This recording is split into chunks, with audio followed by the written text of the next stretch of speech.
تبارك الذي نزل الفرقان على عبده ليكون للعالمين نذيرا. الحمد لله نحمده ونستعينه ونستغفره ونؤمن به ونتوكل عليه ونعوذ بالله من شرور أنفسنا ومن سيئات أعمالنا ونعوذ بالله من شرور أنفسنا ومن سيئات أعمالنا ونعوذ بالله من شرور أنفسنا ومن سيئات أعمالنا من يهده الله فلا مضل له ومن يضلله فلا هادي له ونشهد أن لا إله إلا الله وحده لا شريك له ونشهد أن سيدنا ومولانا محمدا عبده ورسوله صلى الله عليه وعلى آله وأصحابه وبارك وسلم تسليما كثيرا كثيرا. أما بعد فأعوذ بالله من الشيطان الرجيم. بسم الله الرحمن الرحيم. هو الذي أنزل عليك الكتاب منه آيات محكمات هن أم الكتاب وأخر متشابهات فأما الذين في قلوبهم زيغ فيتبعون ما تشابه منه ابتغاء الفتنة وابتغاء تأويله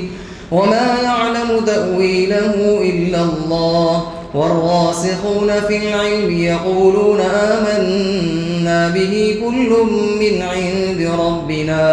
وما يذكر إلا أولو الألباب. صدق اللہ العظیم.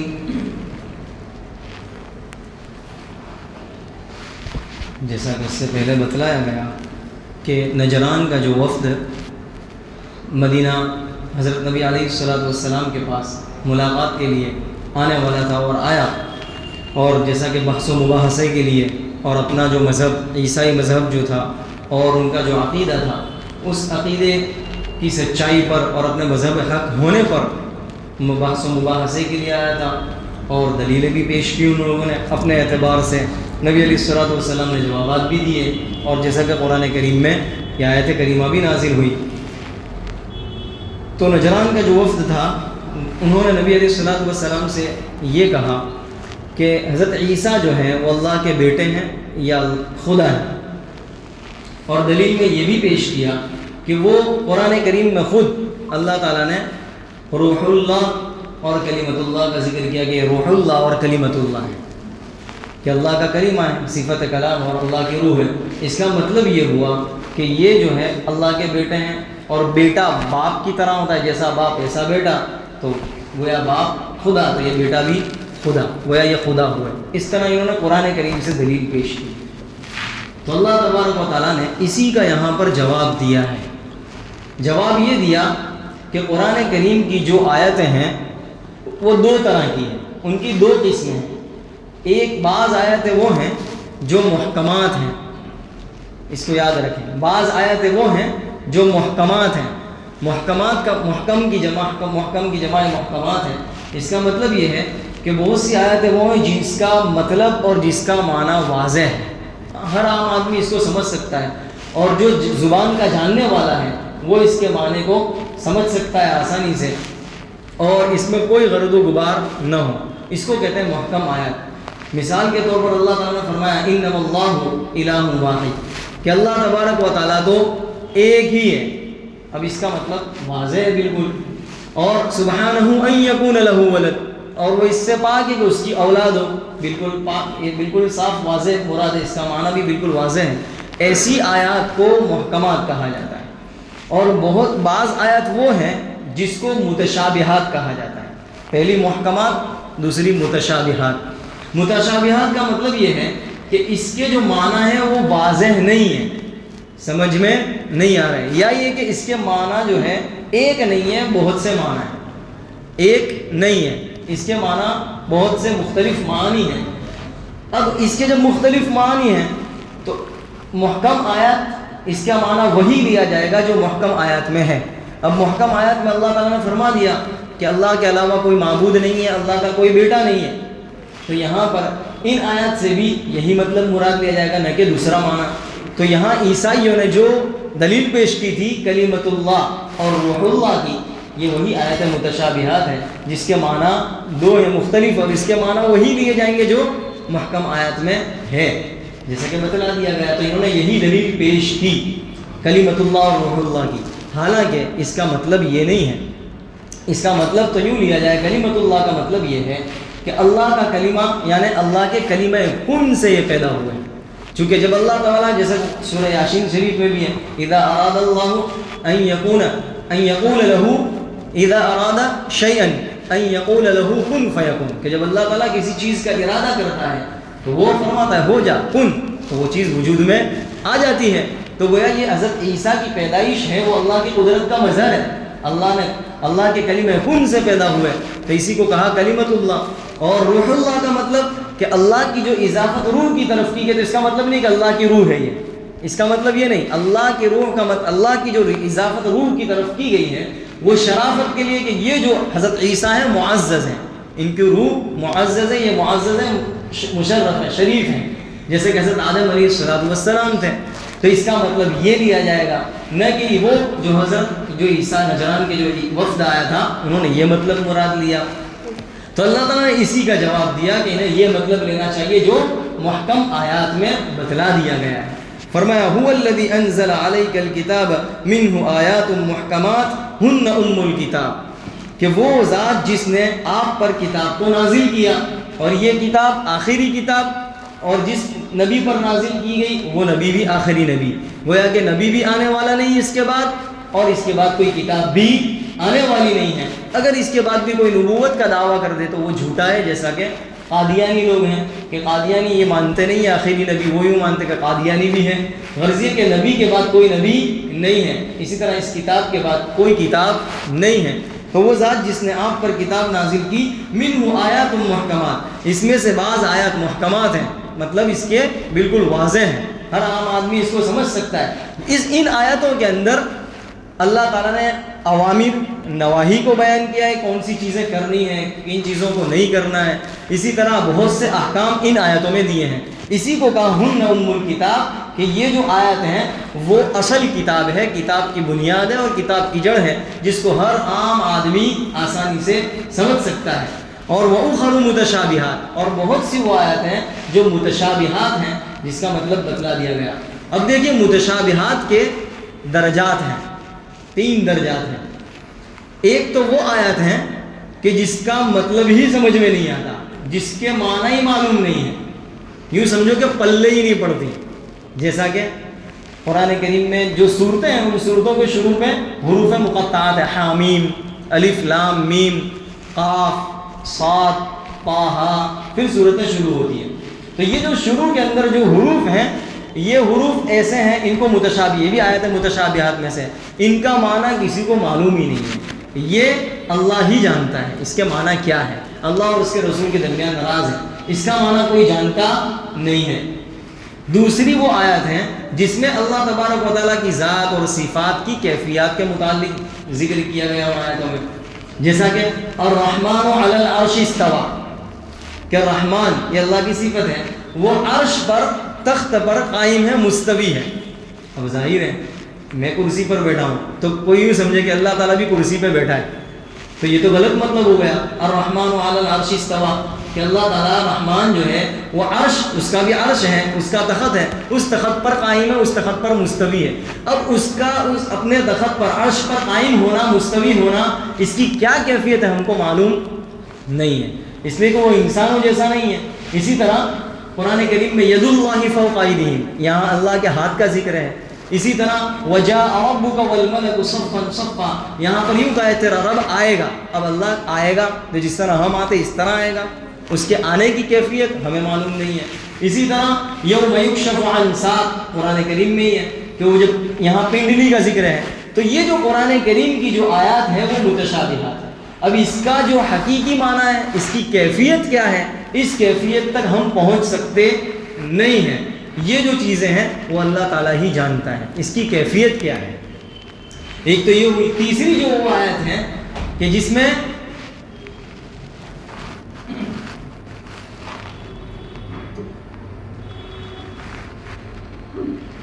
جس کے معنی مختلف ہیں،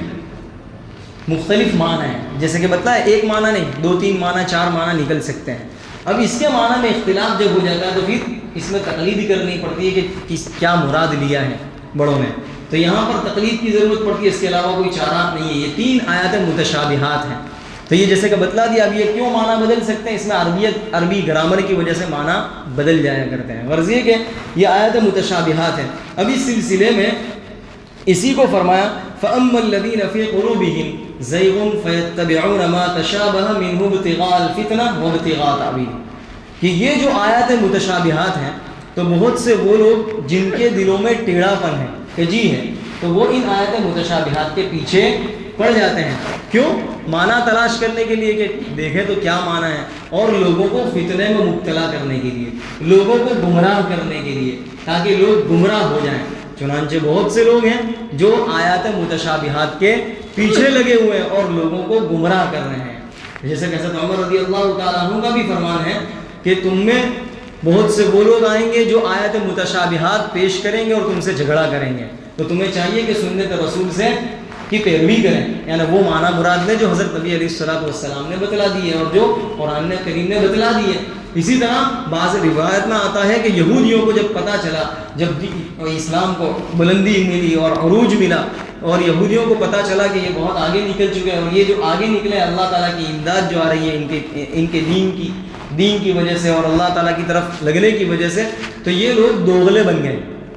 یعنی بظاہر اسلام قبول کر لیا اور پھر اندرونی طور پر یہ آیات متشابہات کے پیچھے لگ گئے اور غلط معنی اور غلط تفسیر کرنے لگے، جس کے نتیجے میں بہت سے مذاہب کا وجود ہو گیا، معتزلہ، رافضیہ، بہت سارے مذاہب جیسا کہ آج بھی ہیں۔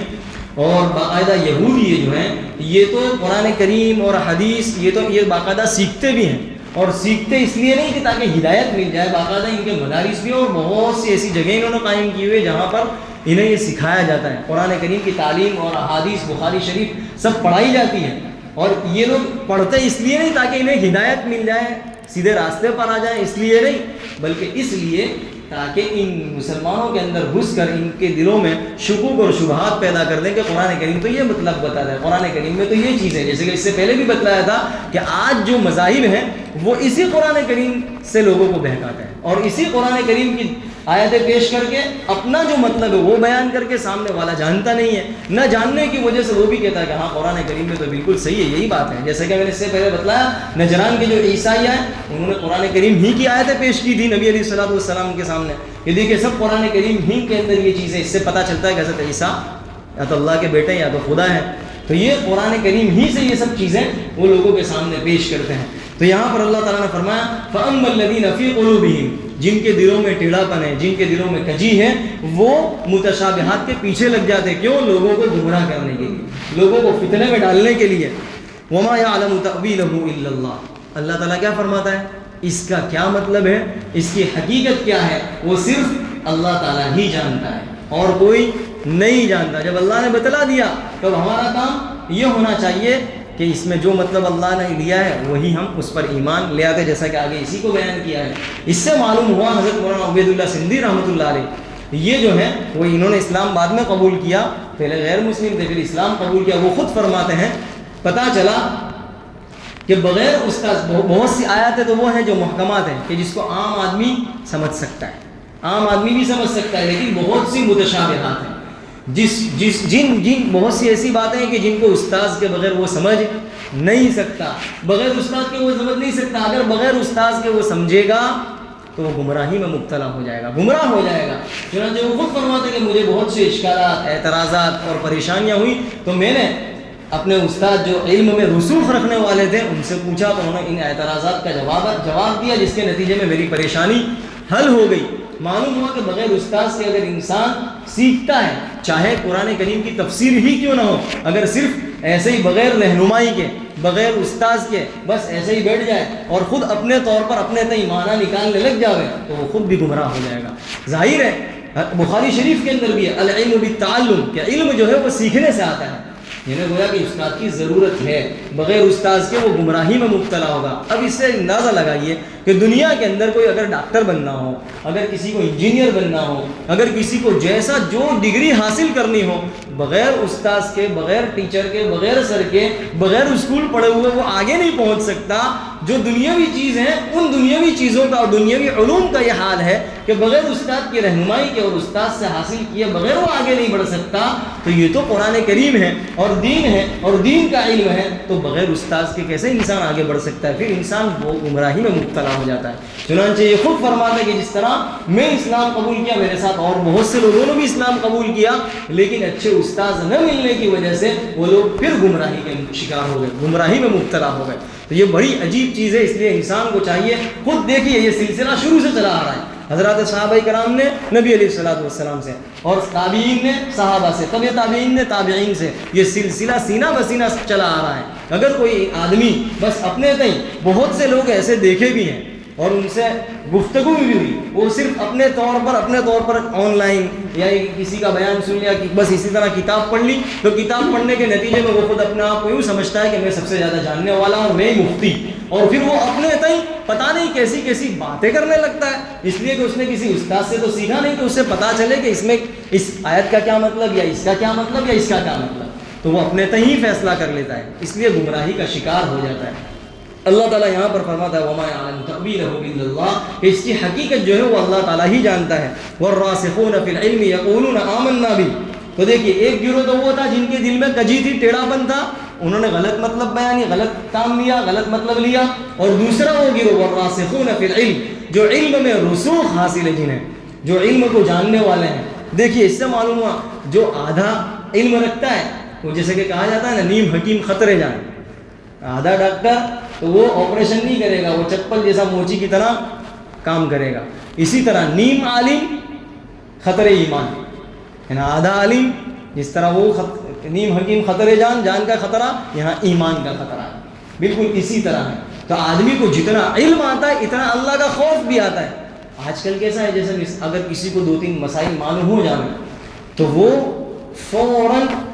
بول دے گا، اسے بالکل کھٹک نہیں رہے گی کہ میں کیا بول رہا ہوں۔ ہو سکتا ہے اگر غلط ہو، آج جیسے کہ کوئی مسئلہ پوچھتا ہے تو مسئلہ پوچھنے کے بعد میں بھی مسئلہ تو نہیں بتاتا، کیوں؟ مفتی نہیں ہوں، مفتی تو میں بھی نہیں ہوں، تو جب میں مفتی نہیں ہوں، چاہے مسئلہ، اس لیے کہ بہت سے ایسے مسائل ہیں کہ ہم یوں سمجھتے ہیں کہ وہ ایسا تو یہ بھی ایسا ہی ہوگا، بہت سے لوگ ایسا سمجھتے ہیں کہ بھائی وہ وہاں میں گیا تھا تو اس نے ایسا جواب دیا تو یہاں پر بھی ایسا ہی جواب ہوگا، تو یہی جواب ہوگا، کر لو ایسا نہیں ہوتا، حالات کی وجہ سے مسائل بھی بدل جایا کرتے ہیں۔ تو وما يعلم تأويل، آگے اللہ تعالیٰ فرماتا ہے والراسخون فی العلم، علم میں جو رسوخ رکھنے والے ہیں ان لوگوں کا کیا رویہ ہے، کیا طریقہ ہے؟ یقولون آمنا، وہ لوگ تو اس پر ایمان لاتے ہیں اور کیا کہتے ہیں؟ کل من عند ربی، کہ ہمارے رب کی طرف سے یہ جو کچھ بھی ہے وہ سب ہمارے رب کی طرف سے ہے نا۔ اپنی عقل کے گھوڑے نہیں دوڑاتے، اس کے پیچھے نہیں لگتے، بلکہ وہ یوں کہتے ہیں کہ اللہ تعالیٰ کی ان آیاتوں سے جو مطلب ہے، جو مراد ہے، جو مفہوم ہے، بس ہم اس پر ایمان لے آتے ہیں۔ یہ ہے والراسخون فی العلم۔ حضرت امام مالک رحمۃ اللہ علیہ، ان سے کسی نے پوچھا، الرحمن، قرآن کریم ہی کی آیت ہے، الرحمن علی العرش استوى، کہ رحمان جو ہے وہ عرش پر مستوی ہے، اس کا مطلب کیا؟ یعنی جس طرح ہم بیٹھتے ہیں عرش پر، تو کیا اللہ تعالیٰ، اس کا مطلب کیا؟ تو انہوں نے جواب، بہترین جواب یہی دیا کہ المعنی معلوم، اس کے جو معنی ہے وہ تو معلوم ہے کہ الرحمن علی العرش استوى، کہ رحمان عرش پر مستوی ہے، اس کے معنی معلوم ہے، والکیف مجہول، اس کی کیفیت کیا ہے وہ نامعلوم ہے، اس کی کیفیت، حقیقت کیا ہے وہ ہمیں معلوم نہیں ہے۔ اور والسؤال عنہ بدعہ، اور اس کے متعلق آپ نے فرمایا سوال کرنا یہ بدعت ہے۔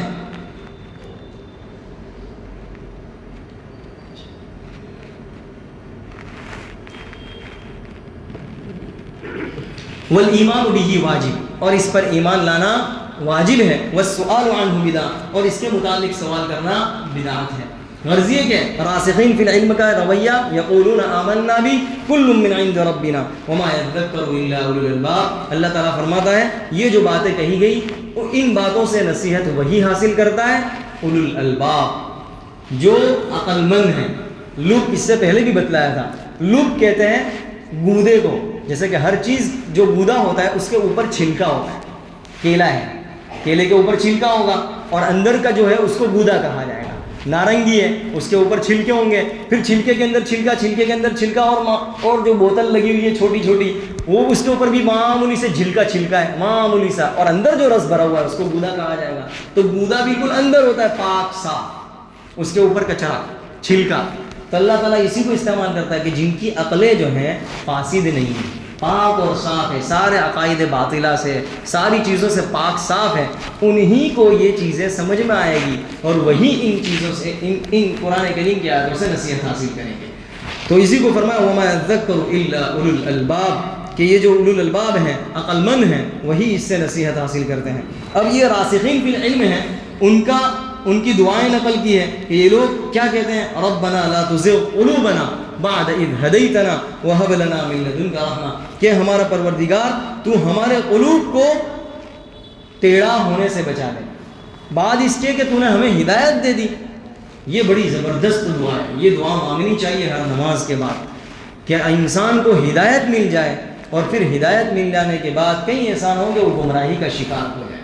بہت سے وہ لوگ ہیں، اور قرآن کریم نے ان کے واقعات کو بھی بیان کیا ہے 9ویں پارے کے اندر، اور بہت سی جگہوں پر ایسے لوگوں کے واقعات کو بیان کیا ہے کہ جو وقت کے بڑے بڑے بزرگ تھے اور مستجاب الدعوات تھے. حضرت عیسیٰ علیہ السلام کے زمانے کا واقعہ قرآن کریم نے اس زمانے کے اندر جو بڑا بزرگ تھا اور مستجاب الدعوات تھا، بلعام بن باعور جس کا نام تھا، اسی کا واقعہ قرآن کریم نے بھی بیان کیا ہے کہ یہ مستجاب الدعوات تھا، اللہ نے اسے علم عطا کیا تھا، لیکن کسی وجہ سے جیسے پورا تفصیلی واقعہ ہے کہ وہ جب حضرت عیسیٰ کے مقابلے میں آیا تو اللہ تعالیٰ نے اسے کتے کی موت دی. جس طرح کتا کی زبان باہر آ جاتی ہے، اس کی زبان بھی باہر آ گئی. تھا تو کتنا بڑا مومن کہ جو کچھ دعا کرتا اس کی دعا قبول ہوتی، اتنا بڑا، لیکن اس کی موت کفر پر آئی. اسی طرح ایک نہیں، ایسے سینکڑوں واقعات ہیں، ہدایت مل گئی لیکن کسی گناہ کی وجہ سے، اب چاہے اس نے کسی گناہ کو ہلکا سمجھا، حقیر سمجھا، جو بھی وجہ ہو، اس وجہ سے، اس ہدایت کی وجہ سے اس کی موت تو کفر پر آئی. تو کیا مطلب پوری زندگی، جیسا کہ حدیث شریف میں بھی ہے کہ بہت سے اہل جنت وہ جنت والے کام کرتے ہیں پوری زندگی، لیکن جب آخری وقت آتا ہے اس سے پہلے وہ ایسے کام میں اور ایسے جنت والے کام کرتے ہیں کہ اس کے اور جنت کے درمیان 1 گز کا فاصلہ رہ جاتا ہے، 1 گز کا صرف. لیکن پھر تقدیر غالب آ جاتی ہے اور وہ ایسے کام کرتا ہے کہ جہنم میں چلا جاتا ہے. اور اہل جہنم والے ایسے کام کرتا ہے کہ وہ پوری زندگی کہ اس کے اور جہنم کے درمیان 1 گز کا فاصلہ رہ جاتا ہے، لیکن تقدیر غالب آ جاتی ہے اور لکھا ہوا تو وہ ایسے پھر کام کرنے لگتا ہے کہ جس کے نتیجے میں جنت میں چلا جاتا ہے. تو ایسے بھی سینکڑوں واقعات ہیں کہ جن کی زندگی زنا میں، جن کی زندگی قتل میں، جن کی زندگی ظلم و زیادتی میں اور نافرمانی میں گزری، لیکن توبہ کی توفیق مل گئی، ان کی زندگی پلٹ گئی، اللہ نے اپنا ولی تک بنا دیا. ایسے بھی واقعات ہیں، بنی اسرائیل کے بھی واقعات ہیں اور بہت سے واقعات ہیں. تو یہ ہے بڑی عجیب دعا ہے. ہمیں اپنے عمل پر بھروسہ نہیں ہونا چاہیے. آج ہمارا حال یہ کہ ہر ایک دوسرے کو دیکھتا ہے اور دوسرے کو دیکھ کر یہ گویا فیصلہ اللہ تعالیٰ نے اس کو فیصلہ کرنے کے لیے بھیجا کہ تو فیصلہ کر کہ وہ جنتی ہے جہنمی ہے. گویا خود کے بارے میں تو اسے کوئی خوف ہی نہیں ہے کہ میں جنتی یا جہنمی، بس خود کے بارے میں تو یوں کہ اللہ معاف کرے گا اور میں جنتی والے کام کرتا ہوں جنتی، اور دوسرے کو دیکھ لیا تو یہ بس وہ تو ایسا ہی ہے، وہ تو جہنم میں جائے گا، وہ تو اس کی پوری رات اور پوری صبح دن رات بس گناہوں میں گزرتے ہیں، تو خود ہی فیصلہ کر لیتا ہے. انسان کو چاہیے اس لیے کہ وہ اللہ کا بندہ ہے اور یہ بھی اللہ کا بندہ ہے، تو اللہ کے بندے پر جب وہ اللہ کا بندہ ہے اور اللہ کا حق ہے کہ اسے چاہے تو جنت میں ڈالے چاہے تو جہنم میں ڈالے، نہ کہ ہمیں حق دیا ہے. ہمیں خود اپنے بارے میں بھی معلوم نہیں ہے کہ ہمارا ٹھکانہ کیا ہے. حضرت عمر رضی اللہ تعالیٰ عنہ، حضرت ابو بکر صدیق رضی اللہ تعالیٰ عنہ، یہ بڑے بڑے صحابی جن کو تو باقاعدہ سرٹیفکیٹ دے دیا تھا، جنتی کا سرٹیفکیٹ، تو اس کے باوجود ان کا حال یہ ہے کہ وہ یوں کہہ رہے ہیں کہ کاش میں پرندہ ہوتا، کاش میں تنکا ہوتا، کاش میں کسی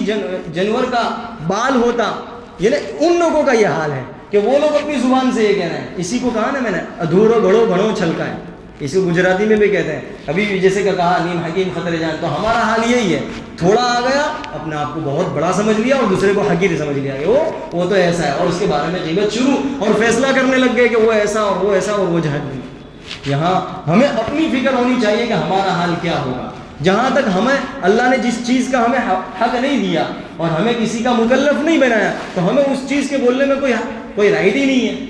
ہمیں تو اپنے بارے میں سوچنا چاہیے کہ ہمارا حال کیا ہوگا، ہمارا حال جنت، ہم صرف اللہ تعالیٰ ہمیں جہنم ہی سے بچا لے، یہی ہمارے لیے کافی ہے۔ اس لیے اللہ تعالیٰ فرماتا ہے ربنا لا تزغ قلوبنا بعد اذ ہدیتنا، اے ہمارے پروردگار ہمارے قلوب کو ہدایت ملنے کے بعد ٹیڑھا ہونے سے بچا لے۔ اسی لیے حضرت نبی علیہ الصلوۃ والسلام بھی دعا کرتے تھے یا مصرف القلوب، اے قلوب کو پلٹنے والے، صرف قلوبنا علی طاعتک، کہ ہمارے قلوب کو اپنی اطاعت اور فرما برداری کی طرف پھیر دے۔ تو ہمیں یہ دعا کرنی چاہیے، اس لیے کہ جو قلوب ہیں اللہ کی یہ دو انگلیوں کے درمیان ہیں، جب چاہے جب پھیر دے۔ اسی لیے قلب کو قلب کیوں کہا جاتا ہے عربی میں؟ قلب کا مطلب الٹنا پلٹنا، تو یہ جو دل ہے وہ بھی الٹا پلٹتا رہتا ہے۔ جیسے کہ ابھی کچھ ارادہ ہے، ابھی تھوڑے دن بعد پوچھو کیا ہوا، ارادہ ہوا، سوچتا ہوں،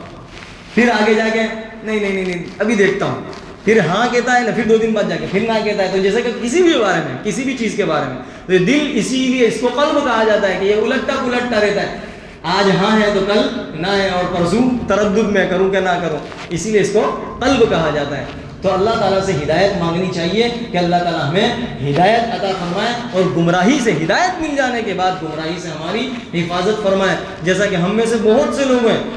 اور اس سے پتہ چلا کہ دیکھیے تو ہدایت اور گمراہی اللہ کے قبضے میں، اور ہدایت کب ملے گی؟ اللہ کی توفیق ہوگی تو، اور عدم توفیق تو گمراہی۔ سمجھ گئے؟ گویا کہ توفیق کا ملنا یہ نہ ملنا یہ سب اللہ کے قبضے میں ہے، اس لیے ہمیں اللہ سے توفیق مانگنی چاہیے۔ آج ہم دیکھیں کہ ہم بہت سالوں پہلے کچھ ہم نیک کام کرتے تھے،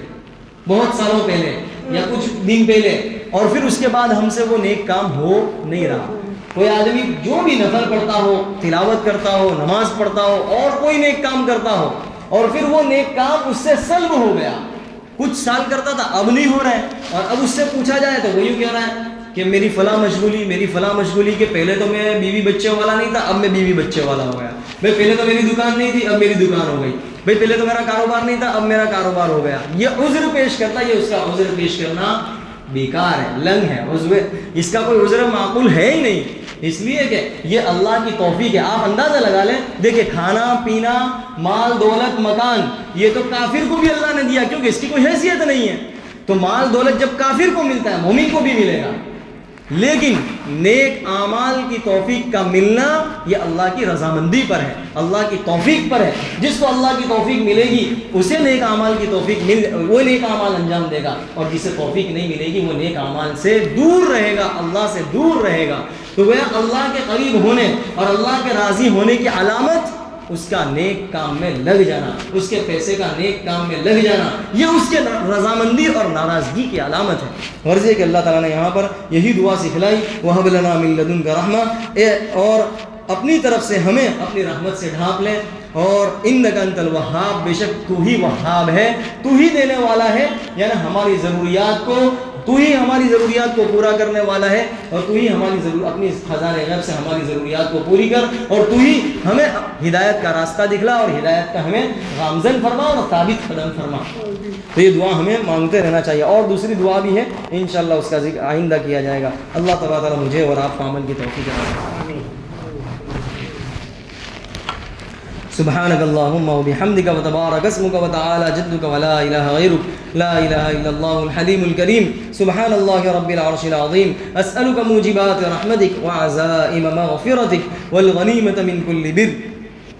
والسلامة من كل إثم، لا تدع لنا ذنبا إلا غفرته، ولا هما إلا فرجته، ولا كربا إلا نفسته، ولا ضرا إلا كشفته، ولا حاجة هي لك رضا إلا قضيتها ويسرتها يا أرحم الراحمين۔ اے اللہ ہمارے گناہوں کو معاف فرما، خطاؤں سے درگزر فرما، یقیناً ہم گنہگار ہیں، اے اللہ کوئی لمحہ ایسا نہیں جس میں ہم نے تجھے ناراض نہ کیا ہو، اے اللہ ہم نے تجھے تیری نافرمانی نہ کی ہو، اے اللہ تو خوب جانتا ہے، ہمارے حال سے خوب واقف ہے، اے اللہ اس قدر نافرمانی کے باوجود تو ہمیں نبھا رہا ہے، تو ہمیں سلا رہا ہے، اے اللہ تو ہمیں جلا رہا ہے، اے اللہ زمین پر اے اللہ ہمیں قائم کیے ہوئے ہے، ہمیں سنبھالے ہوئے ہے، اے اللہ ہمیں تھامے ہوئے ہے، اے اللہ یہ تیرا کتنا احسان ہے کہ اے اللہ ہم دین پر اے اللہ آزادی کے ساتھ عمل کر رہے ہیں، ورنہ اے اللہ بہت سی جگہیں جہاں پر دین پر آزادی کے ساتھ عمل کرنا ان کے لیے دشوار ہے، نماز پڑھنا تلاوت کرنا دشوار ہے، اے اللہ اتنی ساری نعمتیں اے اللہ ہمارے پاس جمع ہیں، اس کے باوجود اے اللہ ہم ناقدری میں مبتلا ہیں، اے اللہ ناشکری میں مبتلا ہے، اے اللہ ہمیں قدردانی اے اللہ قدردانی کرنے والوں میں سے بنا دے، اے اللہ ناقدروں میں سے ہماری پوری حفاظت فرما، یقیناً ناقدروں سے اے اللہ تو نعمتیں چھین لیتا ہے، اے اللہ اس سے ہماری حفاظت فرما دے، اے اللہ اس سے ہماری حفاظت فرما دے، اے اللہ ہماری حفاظت فرما، اے اللہ شکر گزاروں میں سے بنا دے، اے اللہ گناہوں سے ہمیں بچنے والا بنا دے، اے اللہ تیری توفیق کے بغیر ہم کچھ نہیں کر سکتے، اے اللہ ہم کمزور ہیں، ہم نہتے ہیں، اے اللہ ہم چاہتے بھی ہیں کہ گناہ چھوڑ دیں، اے اللہ ہم چاہتے بھی ہیں کہ تیری نافرمانی کرنا ترک کر دیں، لیکن اے اللہ نفس و شیطان کے پھر دھوکے میں آ جاتے ہیں، اے اللہ پھر دھوکے میں آ کر مال و دولت کی ہوس میں، مال و دولت کی لالچ میں اے اللہ پھر ہم اے اللہ تجھے ناراض کر دیتے ہیں، اے اللہ ایسے موقع پر ہماری حفاظت فرما، ہم چاہیں نہ چاہیں پیشانی پکڑ کر اپنی اطاعت اور فرما برداری ہم سے کروا لے، اپنی فرما برداری کروا لے، اپنی فرما برداری کروا لے، اپنے سے قریب کر لے اور اپنی محبت عطا فرما دے، اے اللہ ہمارے قلوب میں اپنی محبت اے اللہ عطا فرما دے، دنیا کی محبت نکال کر تیری اور تیرے نبی کی محبت اور تیرے پیارے نبی کے طریقوں کی محبت ہمارے قلوب میں پیوستہ فرما دے، اے اللہ ہماری تمام ضروریات کو اپنے خزانے غیب سے پورا فرما، اے اللہ جو پریشان حال ہے ان کی پریشانیوں کو اے اللہ دور فرما، اے اللہ یہاں موجود تیرے بندوں میں سے جس کے دل میں جو نیک اور جائز مراد و تمنا ہے اے اللہ اپنے خزانے غیب سے اسے پورا فرما دے، اے اللہ اپنے خزانے غیب سے پورا فرما دے، اے اللہ ہمیں کسی کا محتاج اور دستنگر نہ بنا، اے اللہ آج بھی محروم نہ فرما اور آئندہ بھی محروم نہ فرما، ہماری تمام دعاؤں کو قبول فرما، ربنا تقبل منا انك انت السميع العليم وتب علينا انك انت التواب الرحيم، سبحان ربك رب العزة عما يصفون وسلام على المرسلين والحمد لله رب العالمين برحمتك يا ارحم الراحمين.